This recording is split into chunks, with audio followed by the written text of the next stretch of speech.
Ladies and gentlemen, please take your seats. The program will begin in 2 minutes.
Ladies and gentlemen, the President of the United States and the Prime Minister of Israel.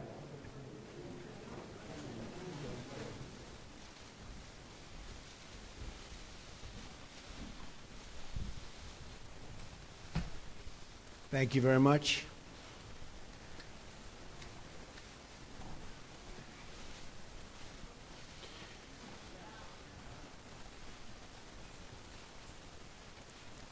Thank you.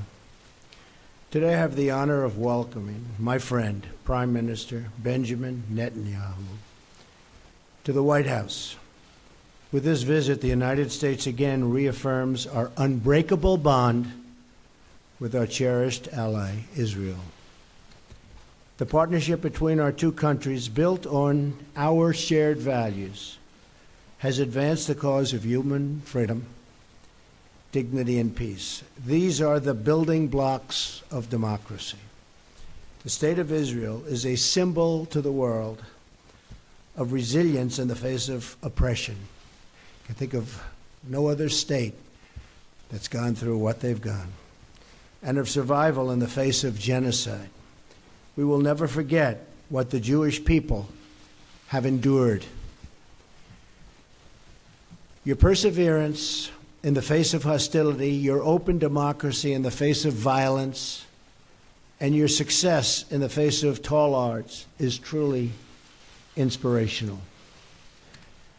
The security challenges faced by Israel are enormous, including the threat of Iran's nuclear ambitions, which I've talked a lot about. One of the worst deals I've ever seen is the Iran deal. My administration has already imposed new sanctions on Iran, and I will do more to prevent Iran from ever developing, ever, a nuclear weapon. Our security assistance to Israel is currently at an all-time high, ensuring that Israel has the ability to defend itself from threats, of which there are, unfortunately, many. Both of our countries will continue and grow. We have a long history of cooperation in the fight against terrorism and the fight against those who do not value human life. America and Israel are two nations that cherish the value of all human life. This is one more reason why we reject unfair and one-sided actions against Israel at the United Nations, which has treated Israel, in my opinion, very, very unfairly, or other international forums, as well as boycotts that target Israel. Our administration is committed to working with Israel and our common allies in the region towards greater security and stability. That includes working toward a peace agreement between Israel and the Palestinians. The United States will encourage a peace and really a great peace deal. We'll be working on it very, very diligently. Very important to me also, something we want to do. But it is the parties themselves who must directly negotiate such an agreement. We'll be beside them. We'll be working with them. As with any successful negotiation, both sides will have to make compromises. You know that, right? Both sides. I want the Israeli people to know that the United States stands with Israel in the struggle against terrorism. As you know, Mr. Prime Minister, our two nations will always condemn terrorist acts. Peace requires nations to uphold the dignity of human life and to be a voice for all of those who are endangered and forgotten. Those are the ideals to which we all and will always aspire and commit. This will be the first of many productive meetings, and I again, Mr. Prime Minister, thank you very much for being with us today. Mr. Prime Minister, thank you.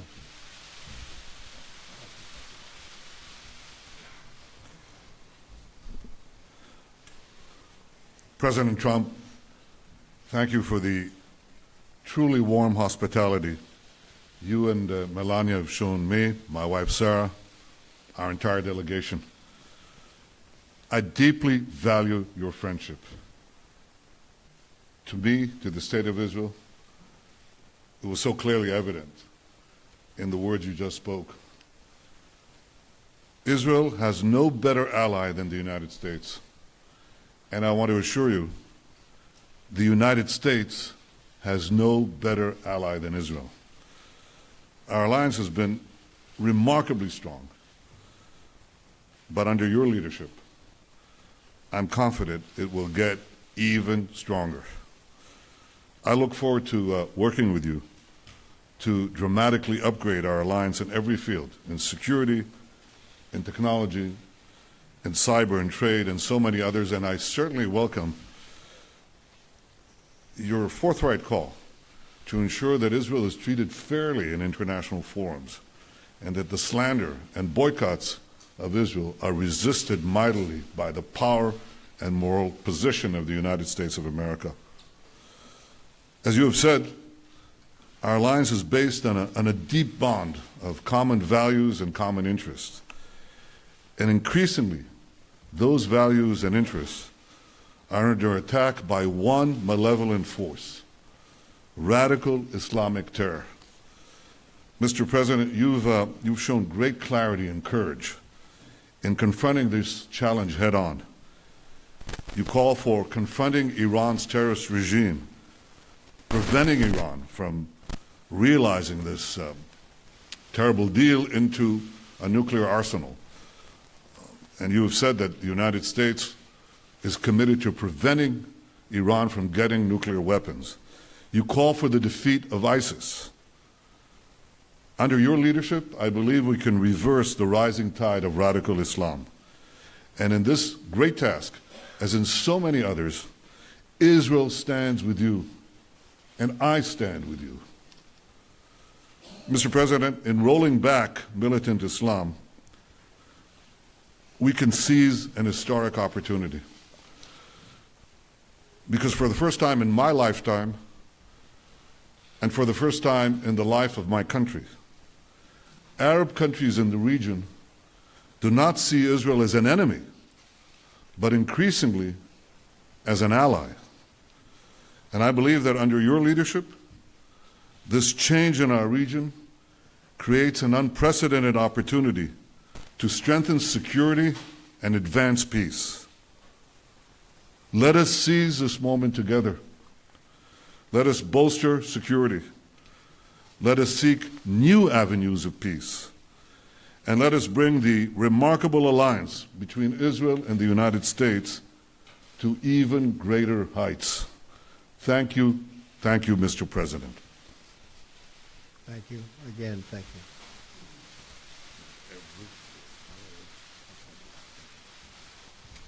We'll take a couple of questions.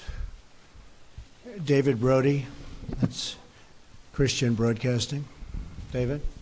Thank you, Mr. President, Mr. Prime Minister. Both of you have criticized the Iran nuclear deal and at times even called for its repeal. I'm wondering if you're concerned at all as it relates to not just the National Security Advisor, Michael Flynn, who is recently no longer here, but also some of those events that have been going on with communication in Russia, if that is going to hamper this deal at all, and whether or not it would keep Iran from becoming a nuclear state. And secondly, on the settlement issue, are you both on the same page? How do you exactly term that as it relates to the settlement issue? Thank you. Michael Flynn, General Flynn, is a wonderful man. I think he's been treated very, very unfairly by the media, as I call it, the fake media in many cases. And I think it's really a sad thing that he was treated so badly. I think in addition to that, from intelligence, papers are being leaked, things are being leaked. It's criminal action, criminal act, and it's been going on for a long time before me, but now it's really going on. And people are trying to cover up for a terrible loss that the Democrats had under Hillary Clinton. I think it's very, very unfair what's happened to General Flynn, the way he was treated, and the documents and papers that were illegally, I stress that, illegally leaked. Very, very unfair. As far as settlements, I'd like to see you hold back on settlements for a little bit. We'll work something out, but I would like to see a deal be made. I think a deal will be made. I know that every president would like to. Most of them have not started till late because they never thought it was possible. And it wasn't possible because they didn't do it. But Bibi and I have known each other a long time. A smart man, great negotiator. And I think we're going to make a deal. It might be a bigger and better deal than people in this room even understand. That's a possibility. So let's see what we do. Let's try it. Doesn't sound too optimistic, but that's he's a good negotiator. That's the art of the deal. I also want to thank Sarah. Could you please stand up? You're so lovely, and you've been so nice to Melania. I appreciate it very much.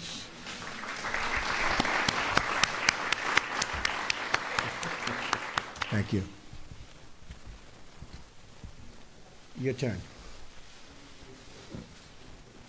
Was it Udi Segal? Yeah, please, go ahead. Thank you very much. Mr. President, in your vision for the new Middle East peace, are you ready to give up of the notion of two-state solution that was adopted by previous administration? And will you be willing to hear different ideas from the Prime Ministers, as some of his partners are asking him to do, for example, annexation of parts of the West Bank and unrestricted settlement constructions? And one more question, are you going to fulfill your promise to move the U.S. Embassy in Israel to Jerusalem, and if so, when? And Mr. Prime Minister, did you come here tonight to tell the President that you are backing off the two-state solution? Thank you. So I'm looking at two-state and one-state, and I like the one that both parties like. I'm very happy with the one that both parties like. I can live with either one. I thought for a while the two-state looked like it may be the easier of the two. But honestly, if Bibi and if the Palestinians, if Israel and the Palestinians are happy, I'm happy with the one they like the best. As far as the embassy moving to Jerusalem, I'd love to see that happen. We're looking at it very, very strongly. We're looking at it with great care, believe me. And we'll see what happens. Okay? Thank you. I read yesterday that an American official said that if you ask 5 people what 2 states would look like, you'd get 8 different answers. Well, Mr. President, if you asked 5 Israelis, you'd get 12 different answers. But rather than deal with labels, I want to deal with substance. And it's something I've hoped to do for years in a world that's absolutely fixated on labels and not on substance. So here's the substance. There are two prerequisites for peace that I laid out several years ago, and they haven't changed. First, the Palestinians must recognize the Jewish state. They have to stop calling for Israel's destruction. They have to stop educating their people for Israel's destruction. Second, in any peace agreement, Israel must retain the overriding security control over the entire area west of the Jordan River, because if we don't, we know what will happen. Because otherwise, we'll get another radical Islamic terrorist state in the Palestinian areas, exploding the peace, exploding the Middle East. Now, unfortunately, the Palestinians vehemently reject both prerequisites for peace. First, they continue to call for Israel's destruction inside their schools, inside their mosques, inside the textbooks. You have to read it to believe it. They even deny, Mr. President, our historical connection to our homeland. And I suppose you have to ask yourself, why are Jews called Jews? Well, the Chinese are called Chinese because they come from China. The Japanese are called Japanese because they come from Japan. Well, Jews are called Jews because they come from Judea. This is our ancestral homeland. Jews are not foreign colonialists in Judea. So unfortunately, the Palestinians not only deny the past, they also poison the present. They name public squares in honor of mass murderers who murdered Israelis, and I have to say, who also murdered Americans. They pay monthly salaries to the families of murderers, like the family of the terrorist who killed Taylor Force, a wonderful young American, a West Point graduate, who was stabbed to death while visiting Israel. So this is the source of the conflict.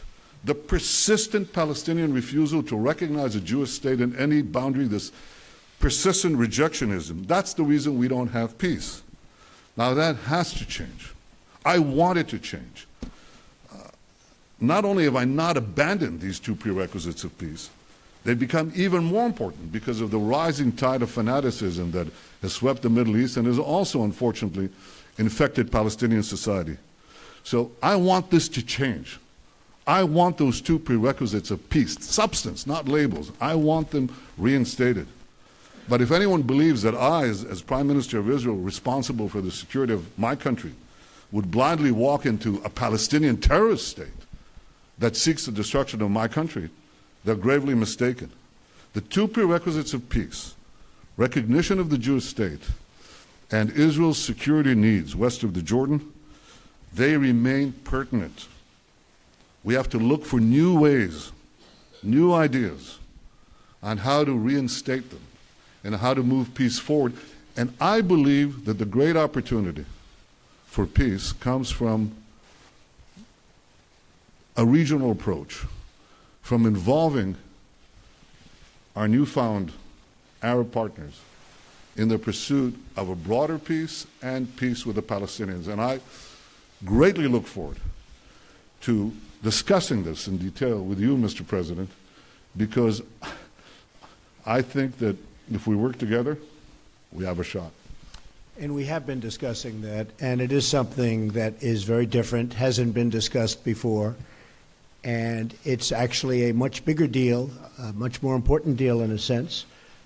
It would take in many, many countries, and it would cover a very large territory. So I didn't know you were going to be mentioning that, but that's now that you did, I think it's a terrific thing. And I think we have some pretty good cooperation from people that in the past would never, ever have even thought about doing this. So we'll see how that works out.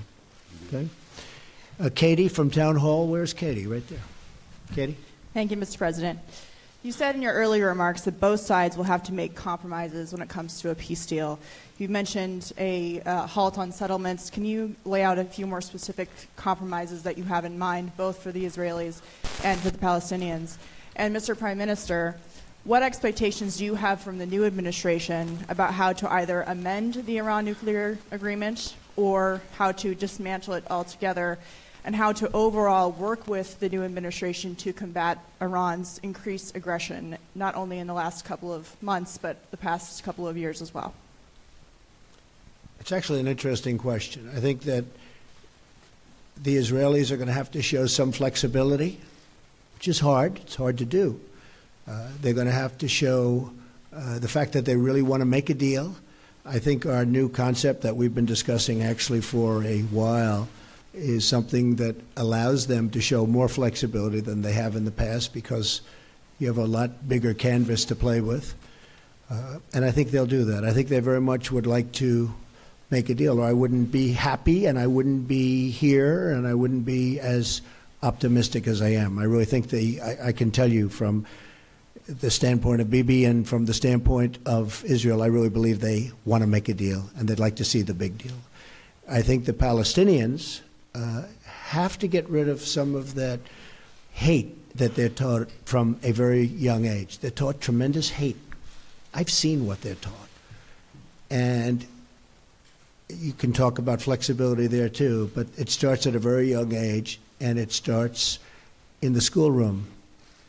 And they have to acknowledge Israel. They're going to have to do that. There's no way a deal can be made if they're not ready to acknowledge a very, very great and important country. And I think they're going to be willing to do that also. But now I also believe we're going to have, Katie, other players at a very high level, and I think it might make it easier on both the Palestinians and Israel to get something done. Okay? Thank you. Very interesting question. Thank you. You asked about Iran. One thing is preventing Iran from getting nuclear weapons, something that President Trump and I think, are deeply committed to do, and we are obviously going to discuss that. I think beyond that, President Trump has led a very important effort in the past few weeks. Just coming into the presidency, he pointed out there are violations, Iranian violations on ballistic missile tests. By the way, these ballistic missiles are inscribed in Hebrew. Israel must be destroyed. The Iranian Foreign Minister Zarif said, well, our ballistic missiles are not intended against any country. No. They write on the missile in Hebrew, Israel must be destroyed. So challenging Iran on its violations of ballistic missiles, imposing sanctions on Hezbollah, preventing them, making them pay for the terrorism that they foment throughout the Middle East and beyond, well beyond. I think that's a change that is clearly evident since President Trump took office. I welcome that. I think it's, let me say this very openly, I think it's long overdue. And I think that if we work together, and not just the United States and Israel, but so many others in the region who see eye to eye on the great magnitude and danger of the Iranian threat, then I think we can roll back Iran's aggression and danger. And that's something that is important for Israel, the Arab states, but I think it's vitally important for America. These guys are developing ICBMs. They want to get to a nuclear arsenal, not a bomb, 100 bombs.